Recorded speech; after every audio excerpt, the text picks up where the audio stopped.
Only Plan Z can stop a giant, fire-breathing flying turtle roused by an atomic bomb. I'm Corey. And I'm Paul. And we are the B-Movie Bros. Here to review B-movies to the best of our ability. Sometimes we get off topic, but randomness is a gift.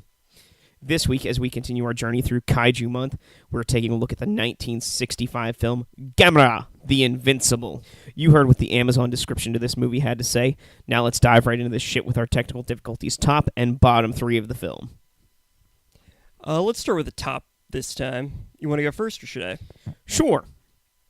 Number 3. In the middle of the movie, there's this random club scene where people are dancing, and they're actually singing like this 1950s-esque rock and roll song about Gamera. It's actually pretty funny. In the context of this movie, Gamera is actually invincible. They throw missiles at him, they shoot him, they try, all this kinds of stuff, and nothing hurts him. He just kind of like makes his noises and goes about destroying everything. And number 1, spoiler alert, in order to get rid of Gamera, they actually trap him and send him to Mars. They actually send a giant, fire-breathing fucking turtle to Mars. It was amazing. Alright, for number 3, Gamera is a total badass. They drop a fucking nuke on him. He just shrugs it off like, fuck you, human scum, I'm a giant fucking turtle. The only way they could stop him, like Corey said, was to launch him into space. So, technically, Gamera won. Number 2, Gamera has his own club theme music, and that's just amazing. You see a scene of a bunch of teens dancing, and the music is about Gamera. They haven't even seen him yet. He's already famous. That's awesome. And number 1, he's a giant fire-breathing turtle. How can you beat that? Well, we said what's good. How about the bad? What's our bottom 3 here? For me, number 3, the dialogue is very dry.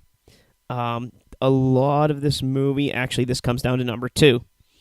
A lot of this movie has been Americanized, and I say that in the fact that when this was released in the U.S., they actually shot more scenes using American actors and put them in the movie to keep the, Americans interested in it. And they dumbed it down a lot. Repeating things, telling you what just happened in the scene that you just watched, even though you just watched it. It really seemed dumbed down, and the dialogue that they used for the Americans, it was just bad. It was very dry, very to the point, and it really didn't fit in with the Japanese side of this movie. And number 1, this movie is very slow moving, and I do attribute that in part to the cut-ins with the American scenes. But I think of it like the fucking tortoise and the hare story, where Gamera is the tortoise and I'm the hare, and the only reason that the tortoise finishes is because I fell asleep halfway through the race and I woke up and it won.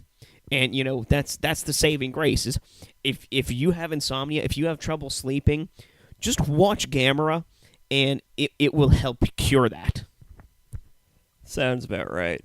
Number 3, Toshio, the little kid obsessed with Gamera, is just really annoying. I get that he was there to show that Gamera was kind-hearted, but all this kid does is just kind of get in the way and yell, Gamera, constantly.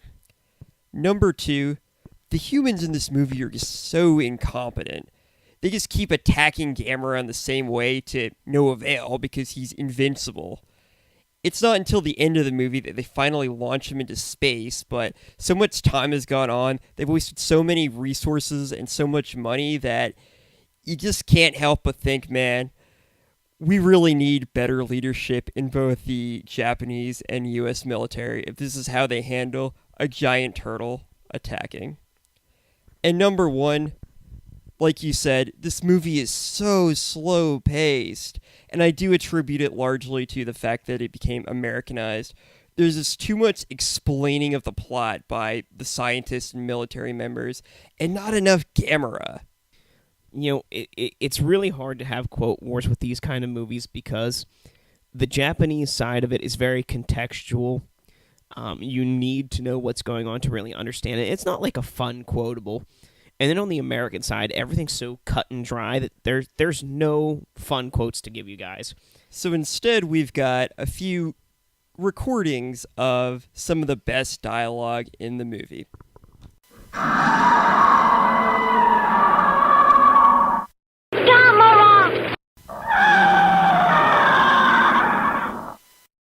And there you have it, folks. That is the best dialogue of the film. Pretty much sums everything up in 3 seconds. So let's move on to our final take here. We'll give you our score on our shot scale. Remember, friends, our shot scale is a reverse scale, 1 to 10, 1 being the best, 10 being the worst. How many shots do you need to get through this movie? I gave it a 7 out of 10, and I feel I was being generous today. I gave it a 4 out of 10. I have to say, Gamera The Invincible was a slow-paced and horribly acted film, which does an injustice to the original rendition of the film. The American filmmakers, inserted scenes with American actors when it came over to the States just to try and keep American audiences interested in the films. Yes, I'm saying America a lot because that's really what they were trying to say is, America took part in this too. But it really, just falls flat on its face. And it's really insulting and detrimental to the film that, it breaks up the pacing and seems to repeat whatever the Japanese scenes were already telling or showing us, saying we were too stupid to figure it out on our own. Gamera himself is incredible.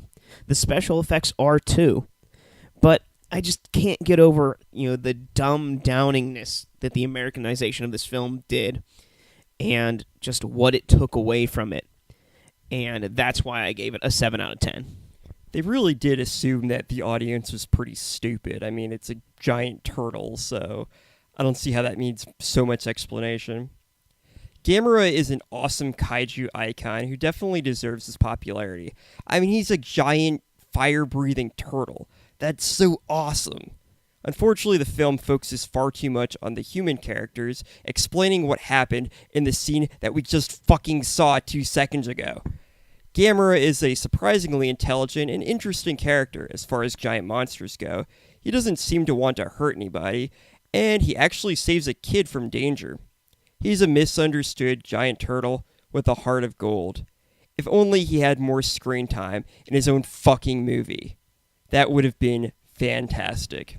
Either way, I'll definitely be checking out more Gamera films in the future. Hopefully ones that were not horribly edited by an American film production. There you have it. 4 out of 10 from Paul, 7 out of 10 from me. Now, we know, not everyone likes to watch the same kind of shit that we do. So we like to give every B movie we review an A movie companion and tell you why this B movie is the same as this A movie, a movie of higher class and standard. Paul? I picked Teenage Mutant Ninja Turtles 2, The Secret of the Ooze, from 1991. I picked Godzilla, King of the Monsters, from 1956. Why'd you pick Teenage Mutant Ninja Turtles? This one is pretty simple for me. Both movies feature at least one giant turtle in a prominent role. There is at least one giant turtle fighting an organized group of humans.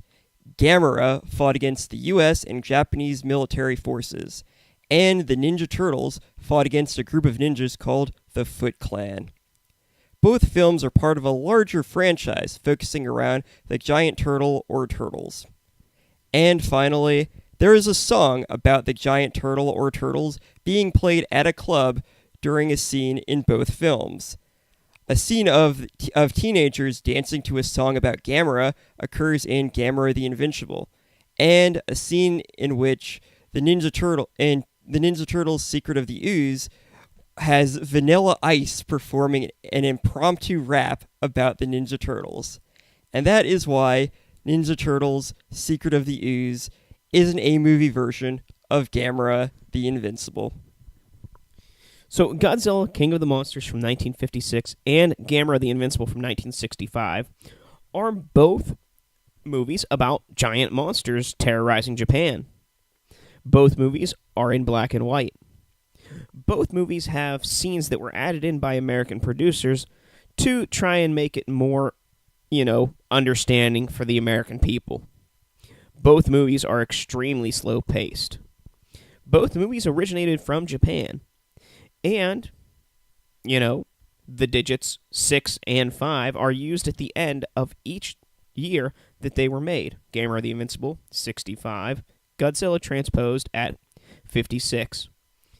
And also, Gamera was created to directly compete with the Godzilla franchise. So, Godzilla is the A-movie version of Gamera in monster form. And therefore, Godzilla King of the Monsters from 1956 is an A-movie version of Gamera the Invincible from 1965. I feel like it's blasphemous to use a Godzilla film as the A-movie version of a Gamera film. But it's just plain fact that that's the whole reason Gamera was created, and he was a second-rate Godzilla. I wouldn't say second-rate. He's a giant turtle. He's awesome. And Godzilla's a giant lizard dinosaur, lizard saur. So they fill their own niche. They're special in their own way. So I think it's time for everybody's favorite part, where we tell you how to drink away the flick. Drink away the flick. Come on and grab your drink. Let's drink away the flick. We'll give you some drinking games for this movie. I will, and then Paul. Number 1. Every time the word Gamera is said, take a drink. Number 2. Anytime Gamera eats fire, or it's said that he eats fire, take a drink.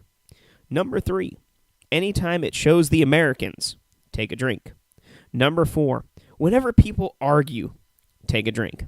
And of course, number 5, because it's Kaiju Month, anytime the giant monster engages in battle, take a drink. Every time a scientist attempts to explain Gamera's power, but ends up just pointing out obvious facts, take a drink. Every time a building is destroyed, take a drink. Every time Gamera roars, take a drink. And every time Toshio gets in the way of something, take a drink. And those are your ways to drink away this flick. Now, we've watched 2 movies so far this month, so let's rank them. For me, the number 2 movie was definitely Gamera the Invincible. I was really shocked that I didn't like it more than I did. But it's the same reason that I dislike Godzilla King of the Monsters, and it's the Americanized scenes. Gojira, the original, is amazing. I'm sure the original Gamera movie is amazing as well.